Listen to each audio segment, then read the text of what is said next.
Hello and welcome everyone to the Varsity Tutors StarCourse series.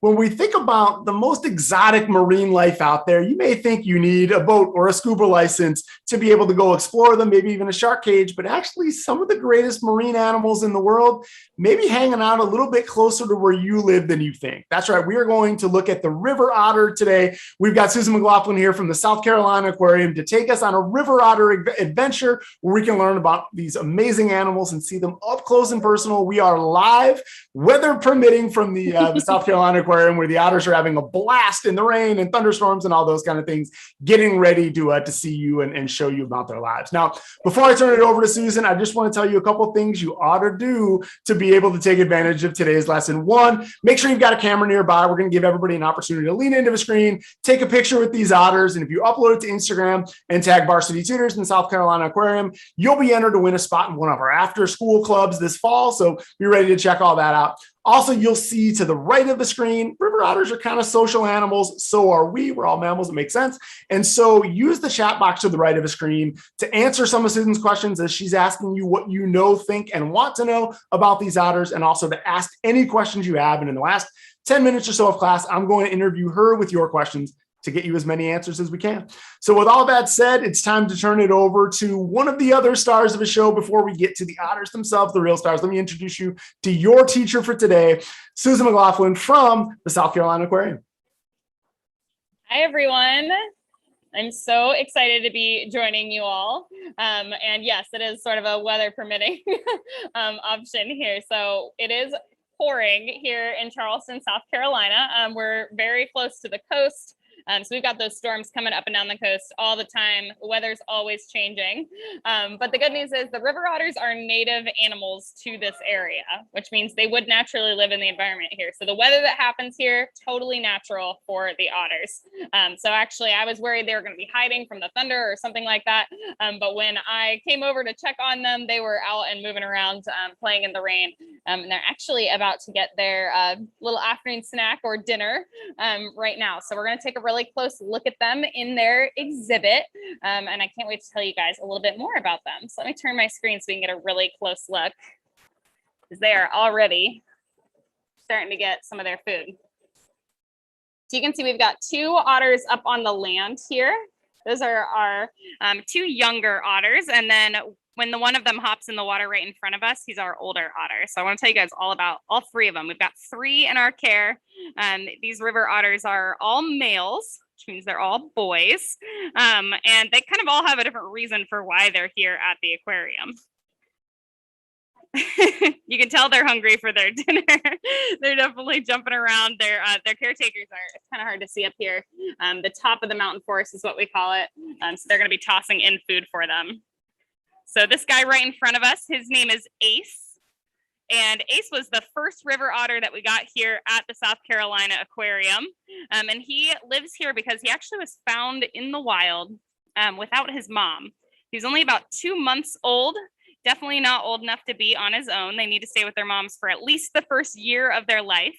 Their moms are going to teach them how to be an otter, how to hunt, how to survive, where to hide, all of those important life skills. They really need to stay with their moms for that first year. But unfortunately, we don't know exactly what happened, but for some reason, Ace was not with his mom, and he was only 2 months old. So he would not have survived if someone hadn't found him. So they did bring him into a rehab center to try to care for him, make sure he got the food and nutrients that he really needed. And then we brought him to our aquarium here, where he'd have like a nice, safe place to grow up. Now, river otters are very social animals, so we knew he needed some buddies. So he did have another buddy here with him for a little while, and now he's got these two little ones. So Ace is actually going on 18 years old now, which is very old for a river otter. River otters can live to be usually around 8 or 9 years old. He's pretty much doubled his natural lifespan. And that's partially because he lives in human care. So he's got veterinarians taking care of him here. He's always got, really fresh and healthy food available. Doesn't ever have to worry about a predator. We'll talk about his food and his predators a little bit later too. But Ace is definitely living the good life. And then Charlie and Beau are the two younger ones that are up on the rocks eating their food. Charlie and Beau are brothers. They're actually from the same litter. They were born at Potter Park Zoo, and they came to us very recently. They're only a little over a year old. So as soon as they were old enough to be away from their mom, the zoo was looking for a different home for them, trying to give them somewhere else to live where they had a little bit more space. And we were looking for a friend for Ace. So we got these two younger ones here, and Ace hit it off with them pretty much immediately. You wouldn't know when they are all playing together that Ace is much older than them. He can definitely keep up and play with them. They'll be kind of spinning around in the water. They might even be wrestling.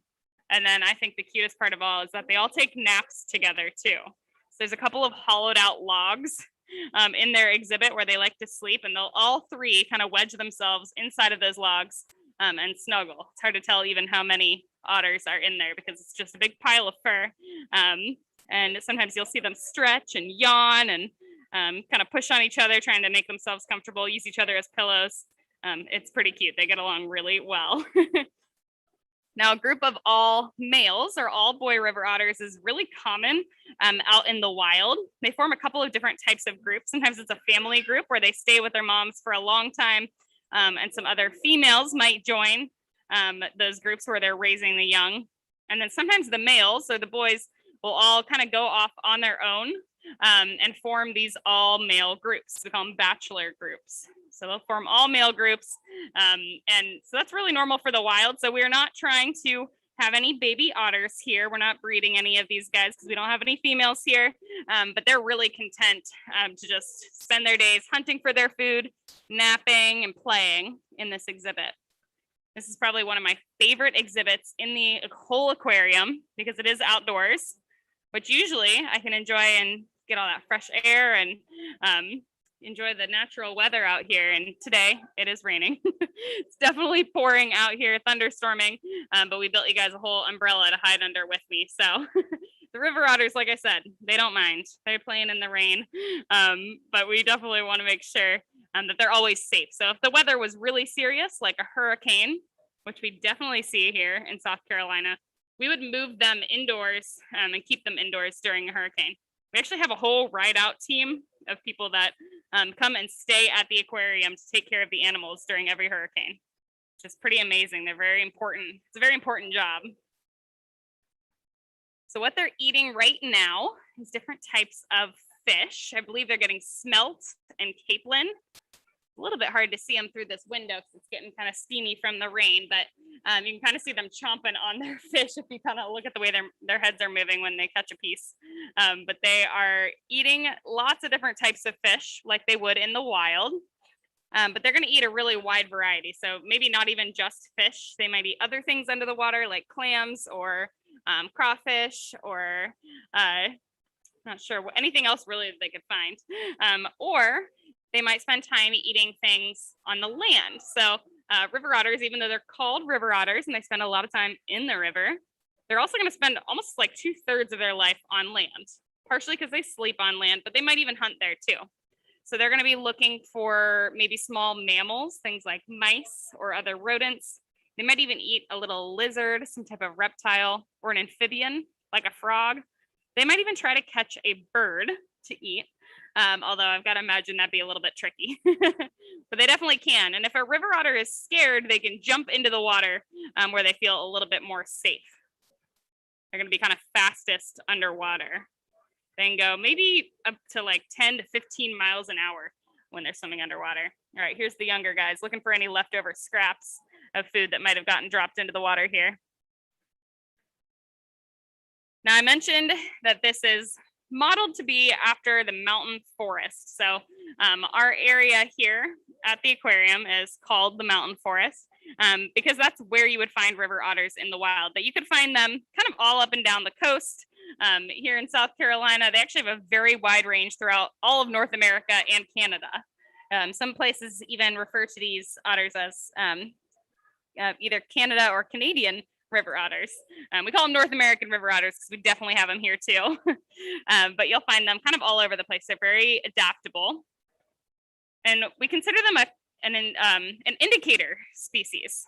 And that means that you can tell a lot about the health of the environment, depending on if there's river otters there. So if river otters are in a river nearby, you know that the water probably is pretty clean and healthy.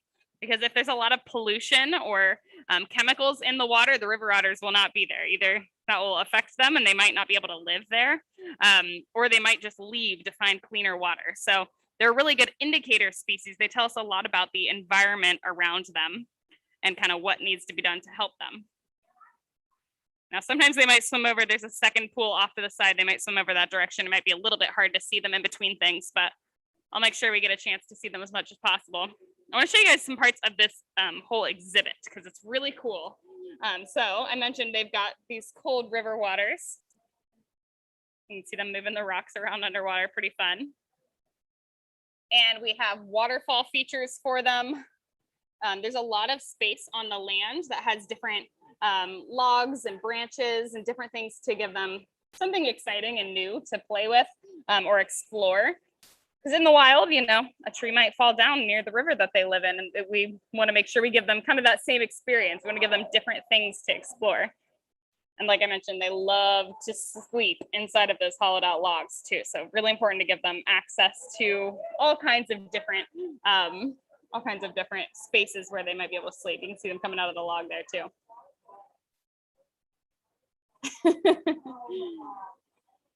They're still looking for more food. River otters spend a lot of their day hunting. They're really good hunters and they are carnivores.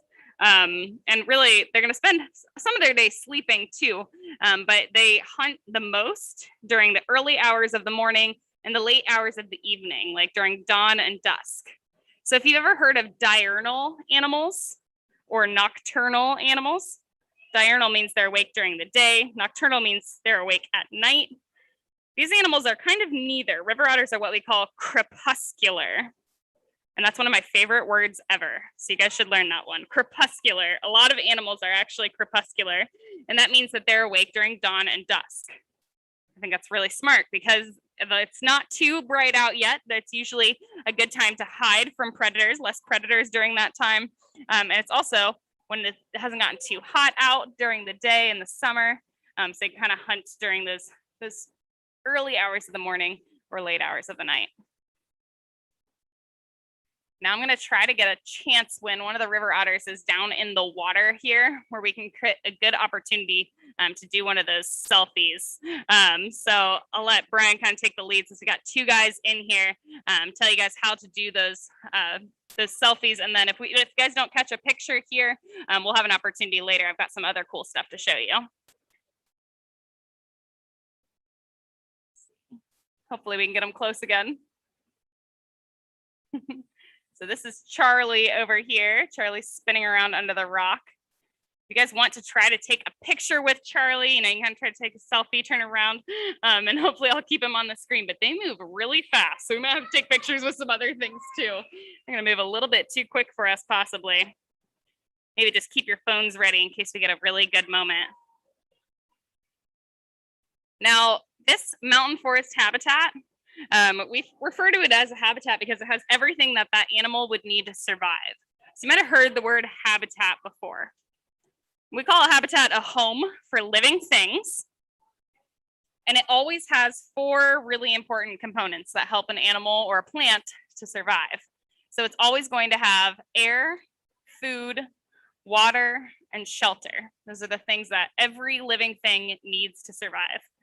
Now, obviously it has water, right? They've got plenty of water in here. This is fresh water, not salt water. Although if they follow those rivers down towards Charleston here, they might end up in water that's mixing with the ocean, which would make it not salt water, it'd actually be brackish water. If they get too close to the ocean, they're gonna end up with that kind of sort of salty water. But they mostly are gonna spend their time in fresh water. They definitely have air. So if we come up here out of the water, there's air all around us, which is how I'm breathing and talking to you guys right now. Very important. And river otters do breathe air. Even though they're going to spend a lot of their time underwater, they do breathe air. So they have to come up and take a deep breath, and then they can dive down under the water. They can hold their breath for at least 4 minutes, sometimes longer than that. But most of the time they're swimming, they're up at the surface where their nose can stick out of the water, where they can still get a good breath of air without needing to hold their breath for the full 4 minutes or longer. They probably have a little bit easier of a time breathing, keeping their head out of the water than trying to hold it for so long. But they can. If they were like chasing a fish down into the water, they can hold their breath for at least 4 minutes, and they can dive pretty deep if they need to, maybe up to like 60 feet deep. They're just around the corner on me, so it's a little bit hard to see them, but I'm sure they'll come right back. We'll keep our eyes peeled while we talk about their habitat. So definitely air, definitely water. We saw them get food too, right? So we talked about all the different foods that a river otter might eat. And those are all the things they might eat in the wild. We want to make sure they still get a really similar diet in our care too. So we want to make sure that they get a wide variety. So we'll feed them smelt and capelin, like I mentioned. But we'll also give them crawfish. They even get something called a meatball. You can see them starting to settle in for a nap in that log. They also get a meatball here, and it's not like your spaghetti and meatballs you might eat at home. It's a raw meatball. We don't cook it. And that's kind of a special treat for them, but they do like that. And that's, you know, similar to what they would eat in the wild too, because they might eat a small mammal, which would be raw meat, right? If they caught and ate a mouse or something like that. That's a little hard to see them through that glass there, but you can see how he's kind of rubbing his face up against the log. River otters do a lot of scent marking. So they're often going to use the oils that are produced on their body to mark their scent all over everything they touch. They might even go to the bathroom on different things and use urine to mark their scent on things. All of that is really important for communication with other otters, kind of letting their other friends know where they are. And also telling maybe different groups of otters, this is our spot, you know, this is where our group hangs out. So, you know, kind of trying to tell other people or other otters to leave them alone. So they can kind of mark their territory that way.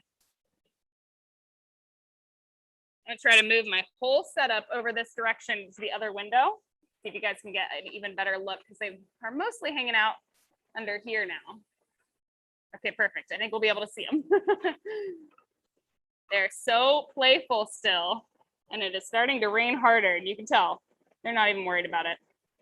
That's pretty fun. Might be a good opportunity for a selfie if you guys still have those cameras handy. When they come up to the glass, might be a good shot.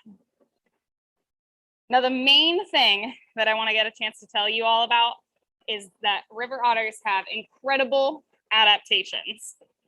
I don't know if you've ever heard the word adaptations before, but it's one of my favorite things to learn about with animals.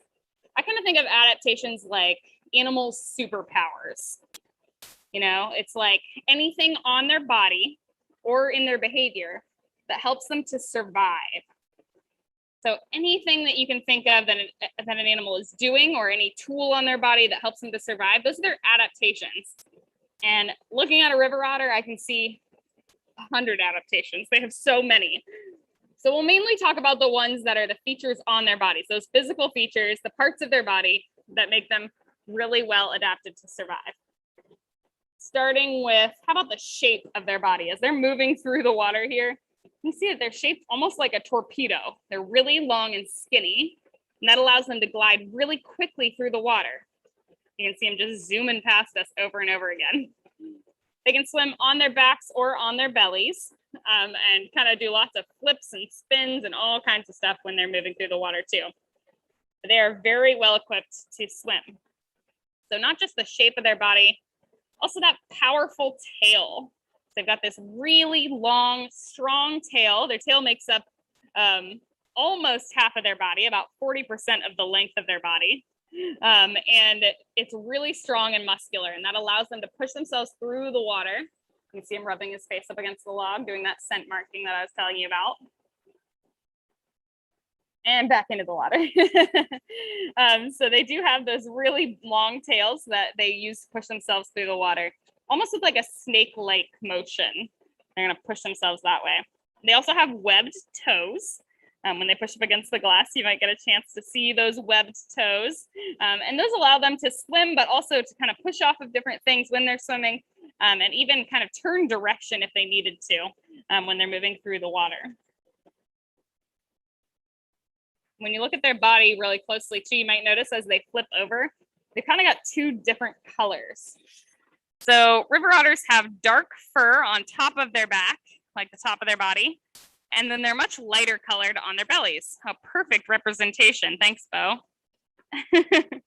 And that darker color on top and lighter color underneath is a really special type of camouflage. It's called counter shading. And counter shading is a really cool adaptation that allows them to blend in no matter where they are. So if they're swimming, chasing an animal that they want to eat, they're going to be swimming usually not on their backs with their bellies in the air. Usually their bellies will be pointed downward when they're chasing an animal, if they're chasing a fish. And if a fish looks upward at them, that really light colored belly is going to blend in with the light coming from above the water.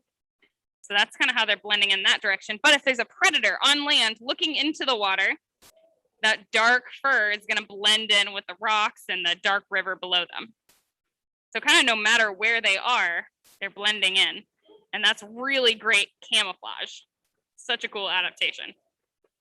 Some of the predators they might need to look out for are things like bobcats, coyotes, wolves, depending on where they are in the US or Canada. They might even have to worry about bears. Just sort of depends. They're kind of all over.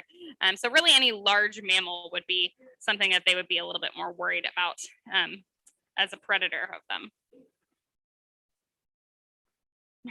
Now the other one is scent marking the same spot. Maybe they're trying to claim territory over the one log.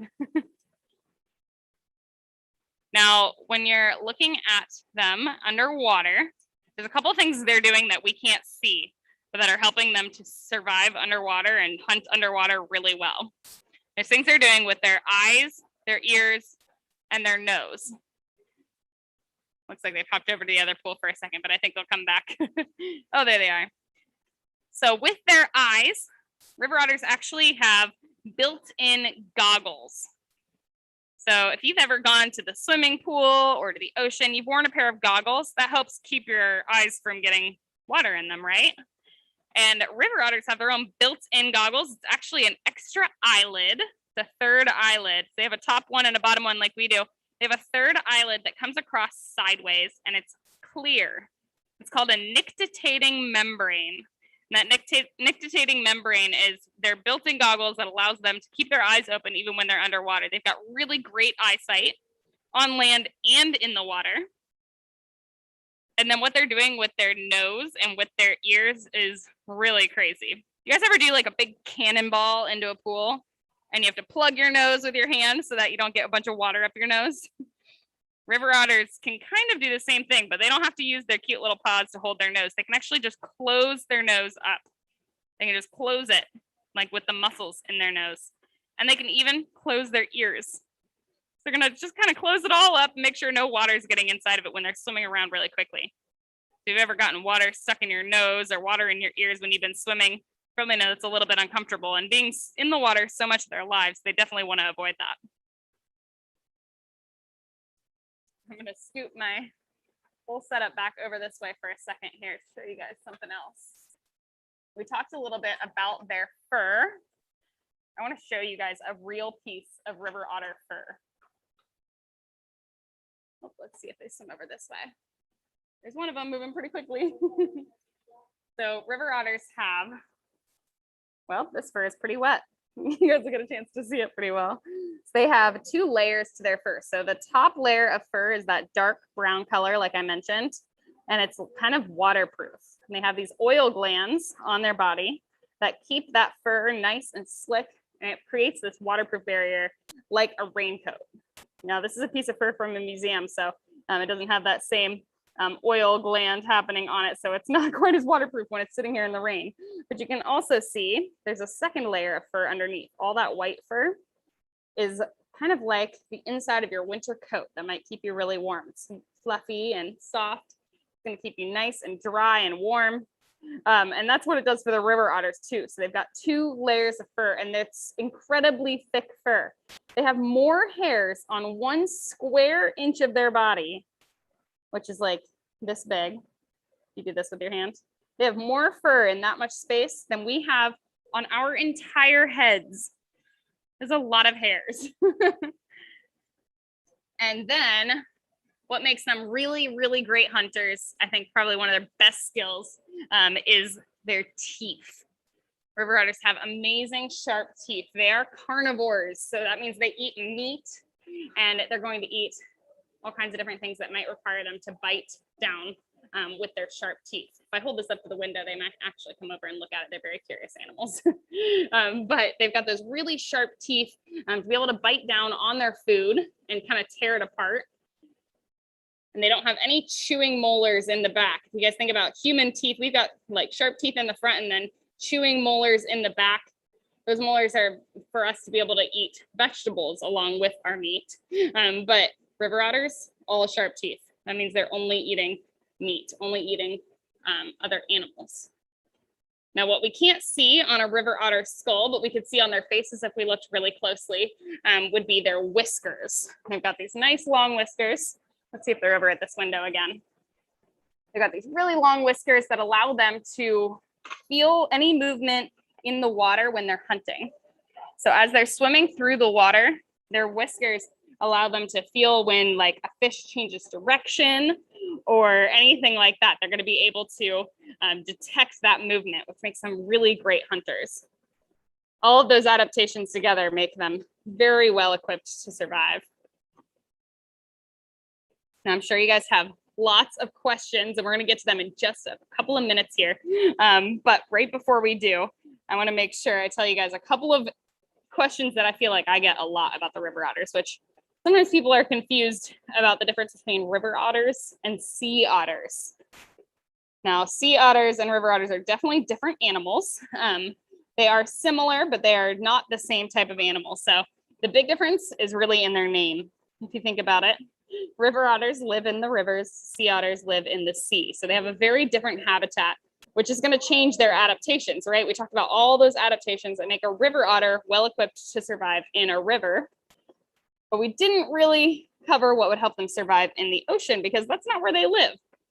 Now, sea otters do live in the ocean, so they're well-equipped to live in salt water, and they need to be a lot bigger and have thicker fur and thicker blubber, layers of fat in their body to keep themselves really warm. So sea otters are significantly larger than the river otters we're looking at right now. Sea otters get to be over 100 pounds. These river otters are maybe 20 to 25 pounds, so much smaller. They got very different habitats, and they're going to eat different things too because of those different habitats. So sometimes you might have seen pictures or videos of sea otters floating on their backs, eating their food. River otters don't really do that. They can swim on their backs, like you see them kind of showing off right now, but they're not going to float on their back while eating. They're going to kind of sit upright to eat their food. They might even climb on land to eat whatever they've caught. And then sometimes people ask about baby river otters. I mentioned Charlie and Beau are pretty young, only about a year old. And we do find them quite adorable, but they're not really babies anymore. Baby river otters are called pups. And they are much smaller than the river otters we're looking at right now. They even are born with their eyes closed and not ready to swim or anything like that. So their moms definitely have to stay with them for a little while and teach them how to grow up, how to be really good otters, how to survive. They usually will, a mama river otter will have maybe 2 to 6 river otters in one litter. But usually it's only like 2 or 3, kind of a small amount, so you can keep track of them and teach them all how to be river otters all at once, because 6 would be a lot, but they can definitely do that. So Charlie and Beau are brothers from the same mom, from the same litter. And as soon as they were old enough to be on their own, they moved here to our aquarium. So we're glad to have them keeping company with Ace. I think Ace has already laid down for a nap for the evening. He's done playing. But you can see Charlie and Beau have lots of energy left, so they're still cruising around.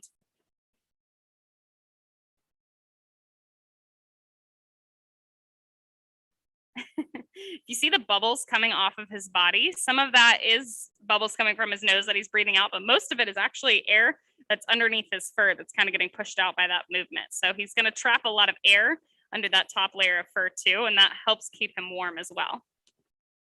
All right, I'm going to move back over one more time to my other window here. Make sure we get a chance to get a look at them as they're doing all their scent marking up on top of these logs. And they're settling in kind of for the evening. So we'll get a good chance to see them kind of finishing up their daily routine. It is sort of late afternoon here in Charleston. I'm not sure where all of you guys are watching from, but in Charleston, South Carolina, it's about 4 o'clock, and that is sort of when the river otters start to settle in. They know that dinner time is pretty much over. It's a good time for a nap, and then they'll get up and move around more as it gets closer to dusk. Like I was telling you guys, remember they're crepuscular, so they're very active during dawn and dusk. So they'll get more active kind of as the sun is setting. A pretty fun view of them. Now, we definitely still have some time left. I want you guys to get a chance to take that selfie. I know they moved around pretty much too fast for us to catch a picture of them. But if you wanted to take a picture, I've got the river otter skull for you here too. So if you want to take a picture, maybe showing off your best river otter growl with your big sharp teeth, this might be a good opportunity to take a picture. And one of the river otters is up in the background there too. You can get a chance to take a little picture. And then I know it was mentioned at the beginning, but make sure to tag Varsity Tutors and the South Carolina Aquarium. We would love to see your pictures, see how you're enjoying our river otter adventure. All right.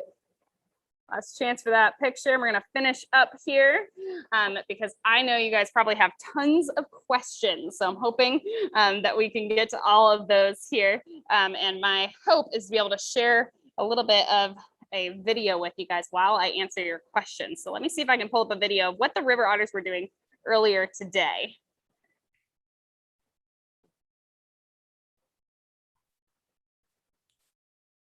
All right, hopefully we'll see some of that. Since they're settling for their naps, we'll see if we can watch some of this video. And Brian, feel free to go ahead and let me know what everyone is asking. I'm so excited to answer their questions. Oh, of course. Hey, thank you so much. This was a blast to get to watch them. We had a lot of questions about just sort of their, I guess, antics, their movements, all those kinds of things. So thanks to all of you for amazing questions. Thanks, Susan, for just an incredible otter adventure. Definitely didn't disappoint. And we will have, as Susan mentioned, those official handles for you guys to tag up on a slide on the way out. So you make sure those pictures go up and you're entered to win as well. So one of my favorites was everyone saw them twisting and turning through the water and all those. And one of my favorites was how are they able to do that? Is there anything special about their spines, their skeletons, kind of their muscle structure? What allows them to be able to twist and turn so effortlessly like that when we really can't? Oh, very good question. I would say the main thing that allows them to be able to do all of those movements is their tail. They've got that really strong tail moving behind them. It allows them to kind of twist themselves under the water really quickly. It's very muscular and strong. So it's kind of what fuels most of their movements, at least underwater. And you can kind of see when they stand up on their hind legs and on the land here in this picture, they're not standing on their tail, but their tail's definitely used for balance. They're going to mainly be standing up using those hind legs, but that tail comes in handy on land and in water.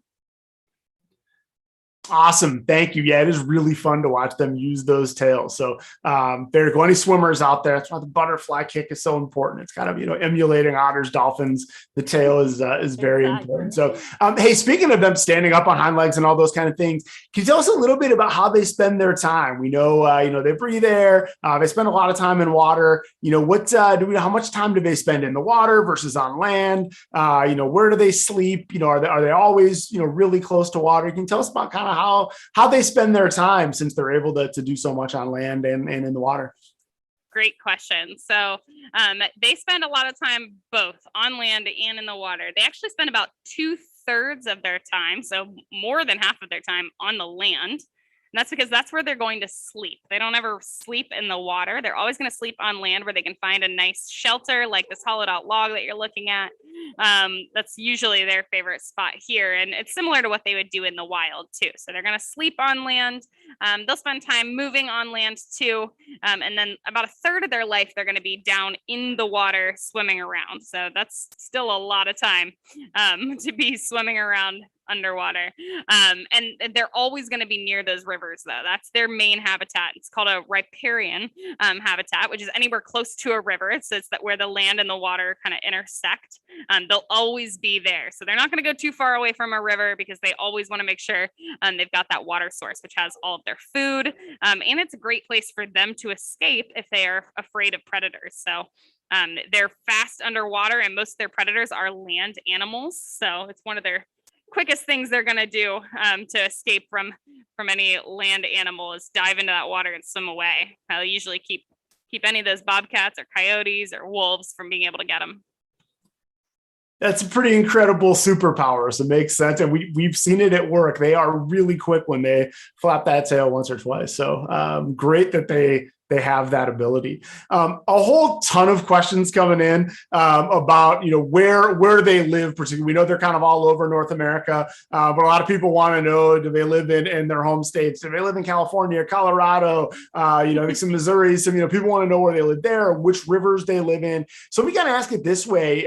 Where are they most common, and where are we most likely to see them, with a follow-up question of, is it okay for us if we see them in the wild? Are they dangerous to humans? Should we watch from a safe distance? If we're lucky enough to have some living near where we live or happen to be visiting, how should we deal with that interaction?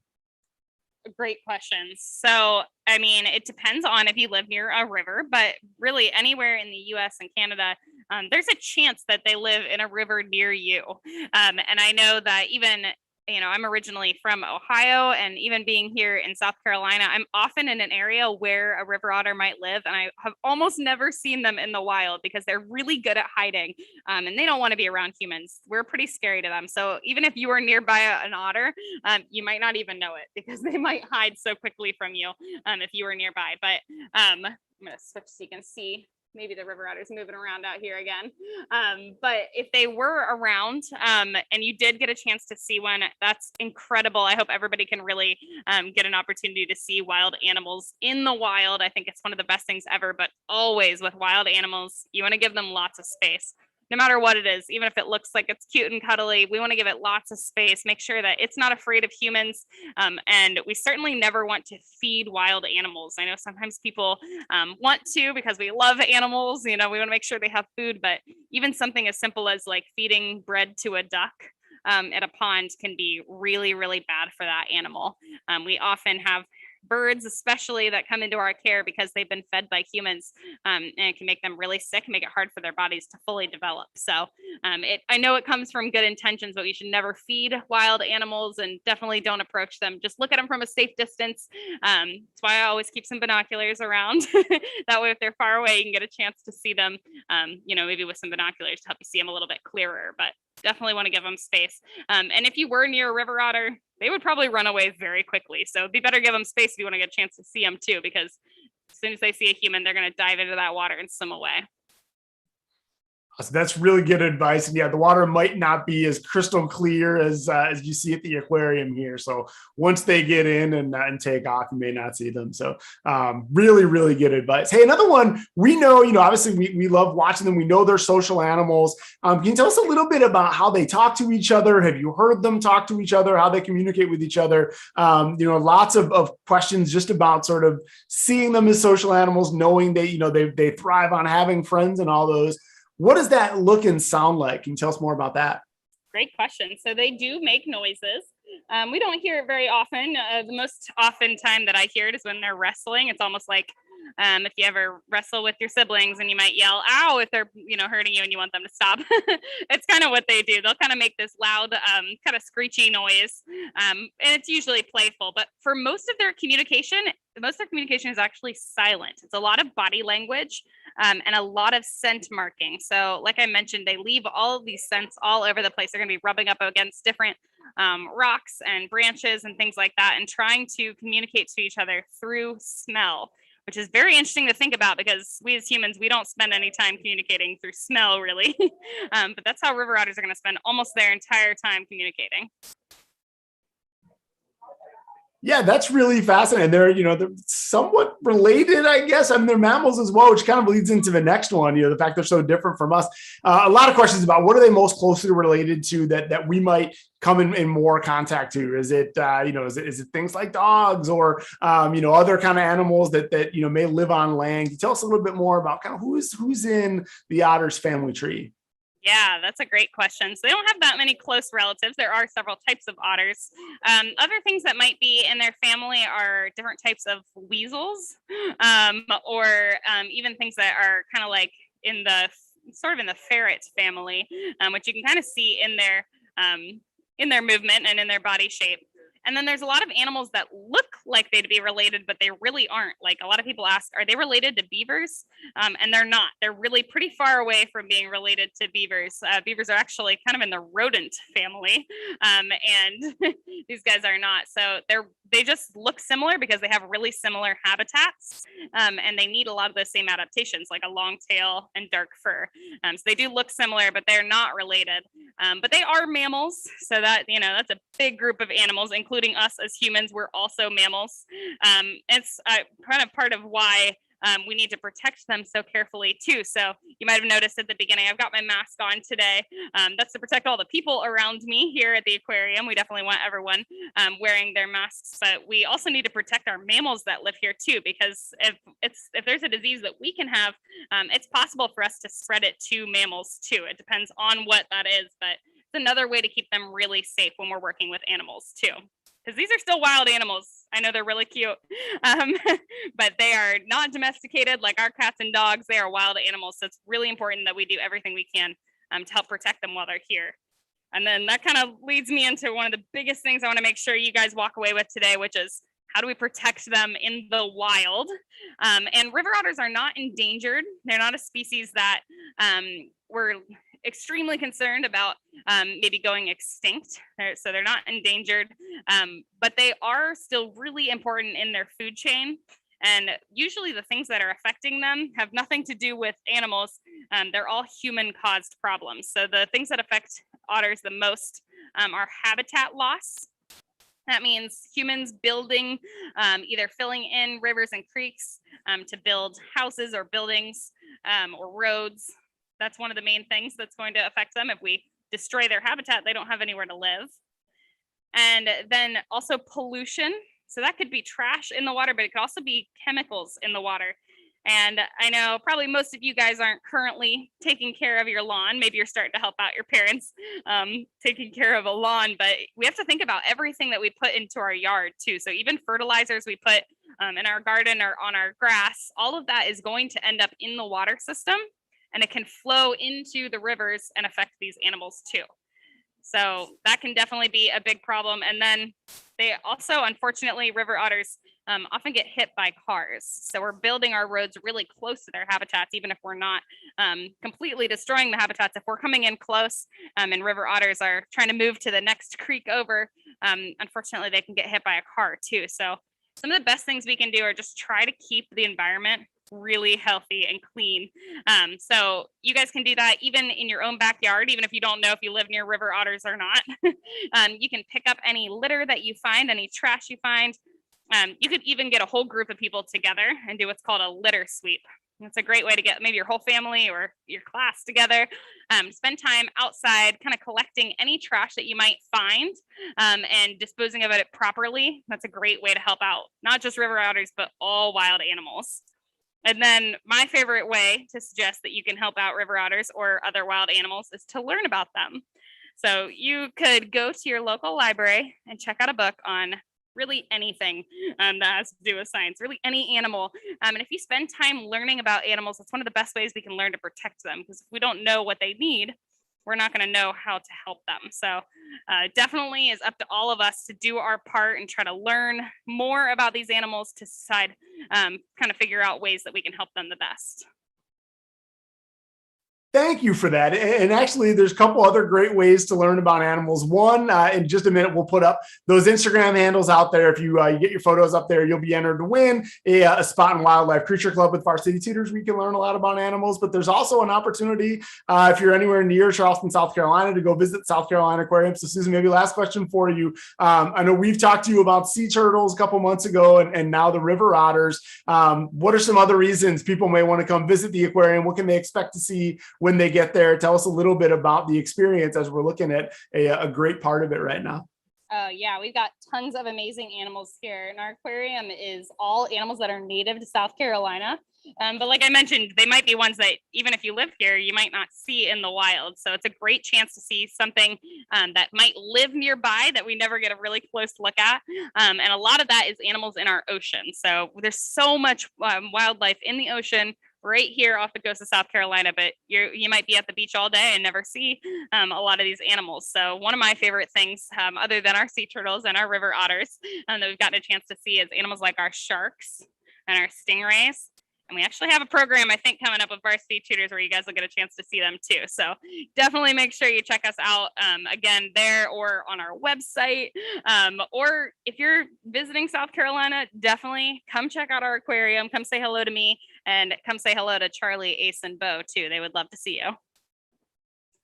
Awesome. Well, thank you so much. And yeah, great reminder. We have a class coming up in a couple of weeks.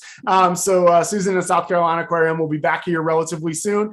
So we hope to see everybody back for that. Thanks to all of you for amazing questions, participation. We always love seeing those pictures coming up. So a reminder, we'll have those handles up in just a second so you can enter to win that spot in Wildlife Creature Club. Susan, thanks so much as always. We're really excited to see you back toward the end of the month with some other exotic marine animals that we can all enjoy. So thanks to you. Thanks to everybody else out there. And we'll see everybody back here soon.